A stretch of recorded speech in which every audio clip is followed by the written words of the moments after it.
a la Asociación Amigos del Arroz con Costra de Elche, por más de 40 años dedicados a conservar, cuidar, difundir y amar nuestro plato más emblemático. Nos situamos en el primer tercio del siglo XX, en pleno corazón de Elche. Allí, entre calles que comienzan a latir con modernidad, abre sus puertas Pérez Brotons, comestibles finos, pionero en un tiempo en que la ciudad empieza a descubrir el arte del comercio gastronómico. La historia del arroz con costra del medievo al siglo XXI. La evolución de nuestra cocina como nunca antes la habías visto.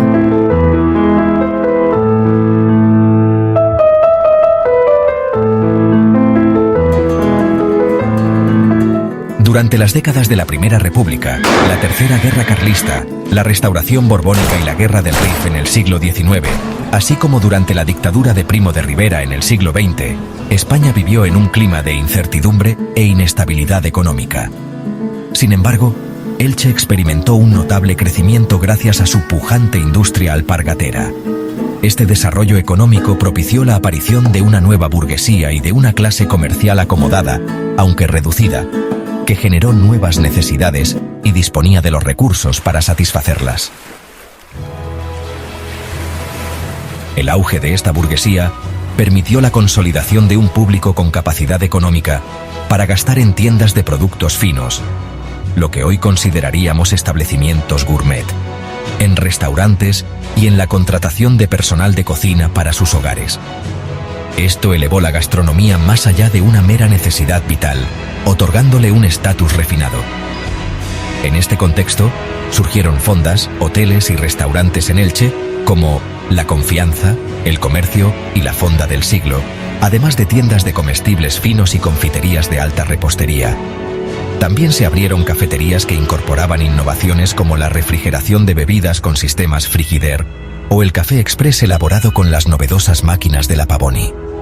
La mayoría de estos establecimientos se ubicaron en lo que más tarde se convertiría en el eje comercial de la ciudad, el nuevo Mercado Central, la calle Salvador y la glorieta del Doctor Campello.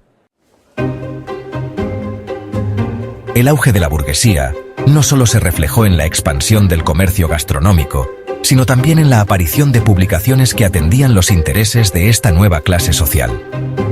A finales del siglo XIX, la prensa nacional, incluidas las nuevas revistas gráficas, comenzó a prestar mayor atención a la gastronomía, un fenómeno que se intensificó en los primeros años del siglo XX. Sin embargo, la prensa local ilicitana tardó más tiempo en seguir esta tendencia. Algunos intentos pioneros fueron los realizados por la imprenta Agulló de Elche en 1892 y 1904, aunque en ninguna de estas publicaciones se incluyó la receta del arroz con costra. Chocolates Brotons, empresa fundada por Francisco Brotons Ruiz, lanzó diversas colecciones de cromos que acompañaban sus tabletas de chocolate, entre las cuales destaca una de 36 cromos dedicada a la cocina. Esta colección tuvo que ser editada entre 1901 y los primeros meses de 1902, ya que en su publicidad no se menciona la medalla de oro recibida en la Exposición de París de 1902. Cada cromo representaba una receta, la mayoría de las cuales eran inalcanzables para gran parte de los habitantes de Elche, pues estaban destinadas a las clases acomodadas. Aunque no había recetas de la cocina ilicitana, sí se incluyó una dedicada a la paella valenciana.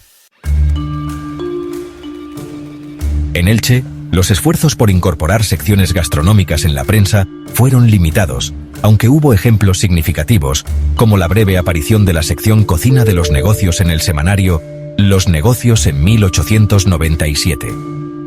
Esta sección, aunque efímera, ofreció recetas sencillas como sopa de arroz con tomate o conejo a la parisienne, accesibles para la mayoría de los ilicitanos, pero no incluyó platos tradicionales locales. No obstante, fue un primer paso hacia la introducción de la gastronomía en los medios de comunicación de la ciudad. Otros ejemplos, como un pequeño anuncio en El Labrador en 1890 sobre el plato del día en una fonda del pueblo, reflejan los primeros intentos de la prensa ilicitana de abordar temas gastronómicos, aunque estos esfuerzos no llegaron a consolidarse en una sección permanente. A pesar de su carácter modesto, Estas iniciativas demostraban una temprana inquietud por acercar la gastronomía a los lectores locales. En este mismo contexto, surgieron a nivel nacional revistas gastronómicas como Conferencias Culinarias, El Gorro Blanco, La Perfecta Cocinera y Marmitón, dirigidas a un público con creciente interés por el arte culinario.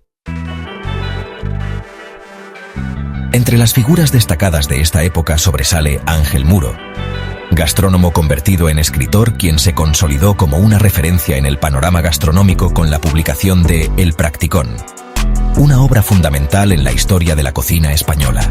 Sin embargo, merece especial atención Conferencias Culinarias, otra de sus contribuciones a finales del siglo XIX. En el almanaque de esta publicación, que salió a la venta el 21 de diciembre de 1894, se incluyó por primera vez en una revista la receta del arroz con costra. El Diario de Murcia del 22 de diciembre de 1894 hace referencia explícita a esta publicación y a la receta del arroz con costra, subrayando su relevancia culinaria. Las repercusiones mediáticas de este almanaque fueron significativas. El País de Madrid, en su edición del 22 de diciembre de 1894, dedicó un espacio a la publicación de Ángel Muro, mencionando entre sus recetas la del arroz con costra. Este almanaque, al igual que otros de la época, incluía recetas de manjares navideños clásicos, reflejando el creciente interés de la burguesía por la alta cocina y los placeres de la mesa. Otras publicaciones dirigidas a las clases acomodadas también incluyeron la receta del arroz con costra. En 1920, La Perfecta Cocinera volvió a publicarla. En 1933, lo hicieron la revista Paladar y el recetario de arroz, Essos, ambas bajo la denominación Arroz con costra estilo Elche. Asimismo, la revista anual del gremio arrocero recogió la receta en todas sus ediciones. Esta última interrumpió su publicación durante la Guerra Civil, reanudándola en 1940 con una calidad inferior debido a la difícil situación económica de la posguerra. Durante más de 30 años, la difusión constante de la receta en estas publicaciones contribuyó a consolidar el arroz con costra a nivel nacional, situándolo entre los arroces más singulares y apreciados del Levante español y reafirmando su condición de plato identitario de la cocina ilicitana.